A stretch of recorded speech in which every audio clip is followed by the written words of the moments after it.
Hello everyone, this is Shubham Agrawal from Vidyasarthi. So NEET का अगर exam हो चुका है और अब बच्चे पूछ रहे हैं कि सर हमें एक्चुअल आंसर की कब मिलेगी, कब हमें अपना स्कोर पता चलेगा, कब हमें अपना रैंक पता चलेगा, जिससे हम अपनी सारी प्लानिंग कर सकें। तो विद्यासारथी ये वीडियो इसलिए लेके आया कि अब कब क्या एक्सपेक्ट करना है, कितने दिन का वेट है, कब स्कोर पता चलेगा, नेक्स्ट स्टेप्स क्या हैं काउंसलिंग से पहले, जिससे आपको पूरा कंट्रोल रहे सिचुएशन के ऊपर। तो ये जो हम आपके सामने लेके आए हैं वो है एक लास्ट ईयर का नोटिस जो आपको बता रहा है कि प्रोविजनल आंसर की नीट एग्जाम के बाद जो नेक्स्ट स्टेप होता है वो है कि एनटीए जो क्वेश्चन पेपर आया है नीट का उसकी एक प्रोविजनल आंसर की, ध्यान रखिए प्रोविजनल इंपॉर्टेंट है क्योंकि ये फाइनल आंसर की नहीं है।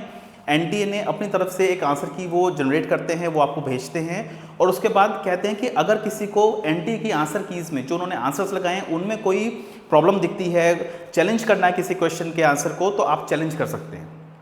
लास्ट ईयर जो नीट का एग्जाम जो था वो 4 मई को था और आप देख सकते हैं 3 जून, ऑलमोस्ट 1 मंथ के बाद आपका प्रोविजनल आंसर की आई थी। ये प्रोविजनल आंसर की थी और वो बोल रहे हैं कि provisional answer key has been uploaded and recorded responses. आपकी जो प्रोविजनल आंसर की आती है उसके साथ आपकी OMR शीट भी दिखती है जहाँ पर आपने एक्चुअली में अपने आंसर्स मार्क किए थे।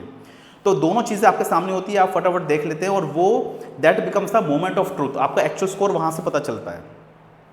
तो इस साल 3 मई को आपका एग्जाम हुआ है। What we are expecting is कि एंड ऑफ मई के लास्ट वीक में, एंड ऑफ मई में आपका ये प्रोविजनल आंसर की आ जाएगी जिसको चैलेंज करना होता है।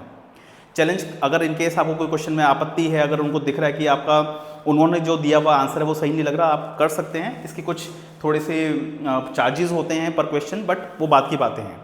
So next step is provisional answer की आएगी, आपको मौका दिया जाएगा उसको चैलेंज करने का, आप चैलेंज देंगे, उसके बाद वो रिवाइज होकर फाइनल आंसर की आती है। फाइनल आंसर के बाद रिजल्ट आता है। अब रिजल्ट का एक एनालिसिस है, इंपॉर्टेंट एनालिसिस है। रिजल्ट का पैटर्न देख लेते हैं, पैटर्न क्या है। सो ये लास्ट 3 ईयर्स का पैटर्न है। 2023 में 7 मई को एग्जाम था और 13 जून को एक्चुअल फाइनल रिजल्ट आया था। 2024 में 5 मई को एग्जाम था और 4 जून, और यहाँ 1 मंथ का गैप है, यहाँ पे more than 1 month, almost 40 days का गैप है।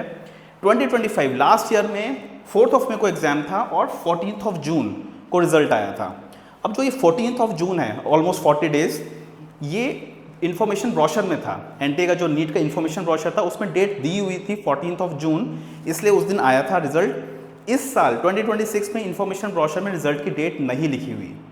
सो व्हाट वी एक्सपेक्ट इज़ कि फर्स्ट वीक जून में हमारा रिजल्ट आ जाना चाहिए। एंड ऑफ मई में आपकी आंसर की जिसको चैलेंज करेंगे और फर्स्ट वीक ऑफ जून में हम लोग एक्सपेक्ट कर रहे हैं कि आपका रिजल्ट आ जाएगा। उसके बाद क्या होगा, रिजल्ट आने के बाद क्या करना है, काउंसलिंग कब स्टार्ट होनी है, वो हमारे चैनल पे आगे आने वाले वीडियोस में आपको पता चलेगा। बट ये टाइम खोने का नहीं है।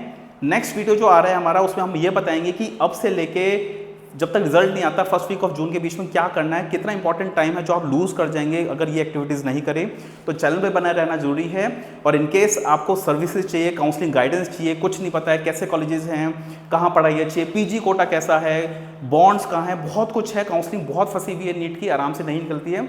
You can contact us, these are the numbers. And हमारी वेबसाइट भी है, वेबसाइट पर जाके भी आप हमारी डिटेल्स देख सकते हैं, सर्विसेज देख सकते हैं, पैकेजेस देख सकते हैं। एंड कस्टमाइजेशन करनी है, अपने हिसाब से चलानी है काउंसलिंग सर्विसेज, तो आप हमें कांटेक्ट करें। We customize the packages also. So we wish you all the best and इन चीज़ों का ध्यान रखिए।